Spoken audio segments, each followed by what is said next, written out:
آئے ہیں اس گلی میں تو پتھر ہلے چلیں، یوں کس طرح کٹے گا کڑی دھوپ کا سفر، یوں کس طرح کٹے گا کڑی دھوپ کا سفر، سر پر خیال یار کی چادر ہی لے چلیں، رنج سفر کی کوئی نشانی تو پاس ہو، رنج سفر تو پاس ہو، تھوڑی سی خاک پوچھے دل بھر ہلے، یہ کہہ کے چھیڑتی ہے ہمیں دل گرفتگی، یہ کہہ کے چھیڑتی ہے ہمیں دل گرفتگی، گھبرا گئے ہیں آپ تو باہر ہی لے چلیں، اس شہر بے چراغ میں جائے گی تو کہاں، اس شہر بے چراغ میں جائے گی تو کہاں، آہ اے بے فراق تجھے گھر ہی لے چلے۔ سامعین، آخری غزل سماعت فرما لیں،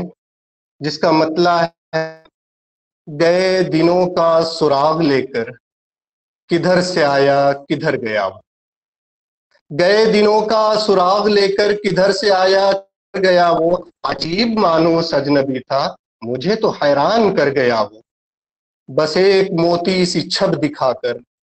بس ایک میٹھی سی دھن سنا کر،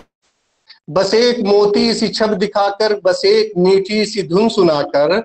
ستارے شام بن کے آیا برنگ خواب سحر گیا وہ، غم کا موسم نظر اسے ڈھونڈتی ہے ہر دم، خوشی کی رت ہو کہ غم کا موسم نظر اسے ڈھونڈتی ہے ہر دم، وہ بوئی میرے تو دل میں اتر گیا وہ، نہ اب وہ یادوں کا چڑھتا دریا نہ فرصتوں کی اداس برکھا، نہ اب وہ یادوں کا چڑھتا دریا نہ فرصتوں کی اداس برکھا، یوں ہی ذرا سی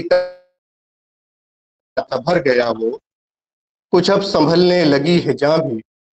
بدل چلا دور آسماں بھی، کچھ اب سنبھلنے لگی ہے جاں بھی بدل چلا دور آسماں بھی، جو رات بھاری تھی ٹل گئی ہے جو دن کڑا تھا گزر گیا وہ، بس ایک منزل ہے بلحوث کی ہزار رستے ہیں اہل دل کے،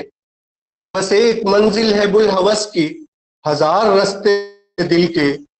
یہی تو ہے فرق مجھ میں اس میں، یہی تو ہے فرق مجھ میں اس میں، گزر گیا میں ٹھہر گیا وہ، تپا راہ میں کھڑا ہوں، شکست پا راہ میں کھڑا ہوں، گئے دنوں کو بلا رہا ہوں، جو قافلہ میرا ہم سفر تھا گرد سفر گیا وہ، میرا تو خون ہو گیا ہے پانی